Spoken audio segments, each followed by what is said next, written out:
రాష్ట్ర వ్యాప్తంగా మేఘావృతమైన వాతావరణం కొనసాగుతుంది. కొన్ని జిల్లాల్లో తేలికపాటి వర్షాలు నమోదవుతున్నాయి. రానున్న రోజుల్లో వెదర్ ఏ విధంగా ఉండబోతుంది? ఇంకోవైపు వర్ష సూచన ఏమైనా కొనసాగుతుందా? దీని గురించి మనతో మాట్లాడడానికి ఐఎండీ ఆఫీసర్ ధర్మరాజు గారు ఉన్నారు. వారితో మాట్లాడతాం.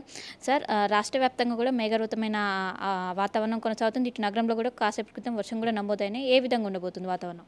ప్రస్తుతం కనుక చూసుకున్నట్లయితే రానున్న 3 రోజులు కూడా రాష్ట్ర వ్యాప్తంగా కూడా తేలికపాటి వర్షాలు అనేవి ఉండే అవకాశం అయితే కనిపిస్తుంది. ముఖ్యంగా ఉత్తర తెలంగాణ జిల్లాల్లో మాత్రం ఉమ్మడి ఆదిలాబాద్ జిల్లాల్లో తేలికపాటి వర్షం అనేది కనిపిస్తుంది. అలాగే చూసుకున్నట్లయితే ఇటు తూర్పు తెలంగాణ జిల్లాల్లో కూడా, అలాగే కొన్ని దక్షిణ తెలంగాణ జిల్లాల్లో కూడా మనకి తేలికపాటి వర్షం అనేది కురిసే అవకాశం అయితే కనిపిస్తుంది. ఈ తేలికపాటి వర్షంతో పాటు ఈదుడుగాలు, ఉరుములు మెరుపులతో కూడినటువంటి వాతావరణం అనేది ఉండే అవకాశం కనిపిస్తుంది. ఒకవైపు మొత్తం క్లౌడీ వెదర్ కనిపించగానే ఇటు రైతులు కూడా విస్తారంగా వర్షాలు పడతాయని ఎక్స్పెక్ట్ చేస్తున్నారు. కానీ అంచనాలకు భిన్నంగా ఉంటుంది. ఏంటి సార్ దీనికి గల కారణాలు ఏంటి?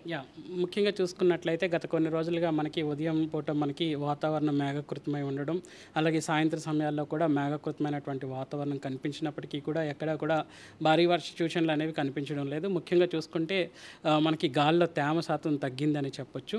ప్రస్తుతం కనుక చూసుకున్నట్లయితే ఇటు నైరుతి ఋతుపవనాలు అనేవి చురుగ్గా ఉత్తర రాష్ట్రాల గుండా ప్రయాణించడం వల్ల, అట్లాగే చూసుకున్నట్లయితే ఇటు ఉత్తర రాష్ట్రాల్లో మనకి భారీ వర్షాలు కూడా కొన్ని రాష్ట్రాల్లో వ్యాపించడం కూడా చూడవచ్చు. సో ప్రస్తుతం కనుక చూసుకున్నట్లయితే దక్షిణ భారతదేశంలో ముఖ్యంగా చూసుకున్నట్లయితే తెలంగాణలో కనుక చూసుకున్నట్లయితే గత 15 రోజులుగా కూడా మనకి ఎక్కడ కూడా భారీ వర్షం అనేది నమోదు అవ్వలేదు, ముఖ్యంగా తెలంగాణలో. బట్ అక్కడక్కడ కూడా తేలికపాటి వర్షాలు అనేవి కూడా ఉన్నాయి. అంటే తెలుగు రాష్ట్రాలు నైరుతి ఋతుపవనాలు చాలా ముందుగానే ప్రవేశించాయి. కానీ ఆశించిన స్థాయిలో వర్షాలు లేవా?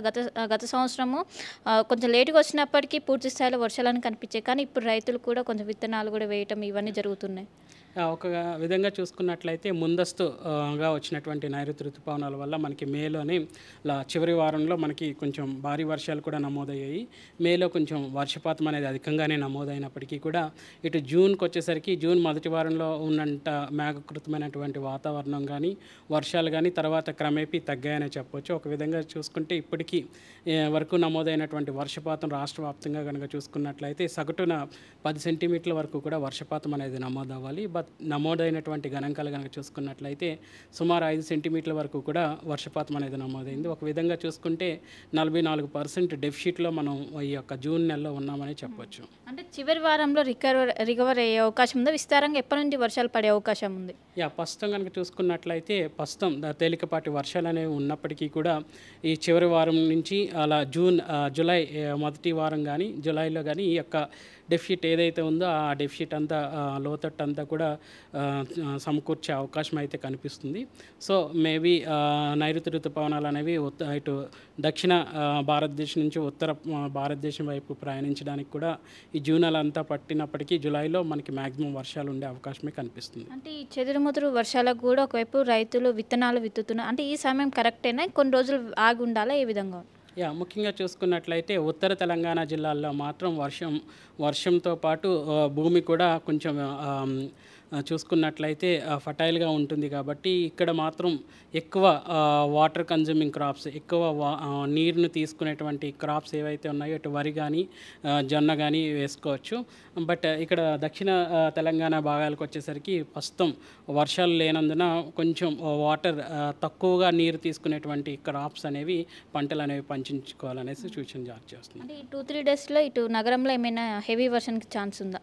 ముఖ్యంగా చూసుకున్నట్లయితే రానున్న 3-4 రోజులు కూడా తేలికపాటి వర్షాలే ఉండే అవకాశం అయితే కనిపిస్తుంది. మేఘకృతమైనటువంటి వాతావరణం ఉన్నప్పటికీ కూడా ఎక్కడా కూడా భారీ వర్షాలు కురిసే అవకాశం అయితే కనిపించడం లేదు. ఏమైనా కలర్ వార్నింగ్స్ ఇస్తున్నారా సార్ ఇటు రాష్ట్రానికి? ప్రస్తుతం కనుక చూసుకున్నట్లయితే ఇటు ఈదుడుగాళ్ళు, అలాగే ఉరుముల మెరుపులతో కూడినటువంటి వాతావరణం కూడా ఈ యొక్క తేలికపాటి వర్షాలతో కొనసాగుతున్న సందర్భంలో మేము అయితే ఎల్లో కలర్ వార్నింగ్స్ అయితే జారీ చేయడం జరుగుతుంది. అంటే అకార్డింగ్ టు ఐఎండీ అఫీషియల్స్ ఏమైనా లో ప్రెషర్ ఇట్లా ఏమైనా ఫామ్ అయ్యే అవకాశం ఉందా జూన్ నెలలో?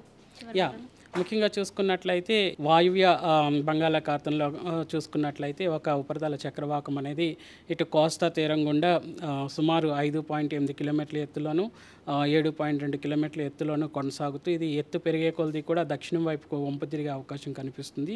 దీనివల్ల రానున్న 3-4 రోజులు తేలికపాటి వర్షాలు ఉన్నప్పటికీ తర్వాత ఈ యొక్క వర్ష తీవ్రత క్రమేపీ పెరిగే అవకాశం కనిపిస్తుంది. జూలై నెలలో మనం విస్తారంగా వర్షాలు ఎక్స్పెక్ట్ చేయొచ్చు. ముఖ్యంగా చూసుకున్నట్లయితే 28వ తారీఖు నుంచి కొంచెం వర్ష తీవ్రత పెరిగే అవకాశం కనిపిస్తుంది.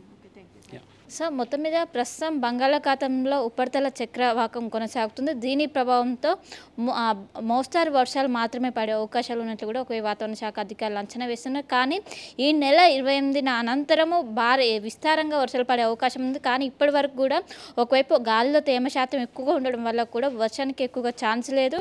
ఇప్పుడు కేవలం మేఘావృతమైన ఆకాశం వాతావరణం మాత్రమే కొనసాగుతుంది. దీనికి సంబంధించినటువంటి హెవీ రెయిన్స్కి మాత్రం ప్రస్తుతం అయితే అవకాశం లేదు. కాబట్టి ఇటు రైతులు కూడా కొంచెం జాగ్రత్తగా ఉండాలి. ఎందుకంటే ఇప్పుడు మొత్తం అందరూ కూడా విత్తనాలు వేసే సమయంలో కొంచెం జాగ్రత్తలు తీసుకోవాలంటూ కూడా ఎప్పటికప్పటికి ఇటు వెదర్ అప్డేట్స్ ఫాలో అవ్వాలంటూ కూడా ఒకవైపు వాతావరణ శాఖ అధికారులు అయితే చెప్తున్నారు. అసలైన తొలి వెలుగు. ఫాలో వాట్సాప్ @తొలి వెలుగు official.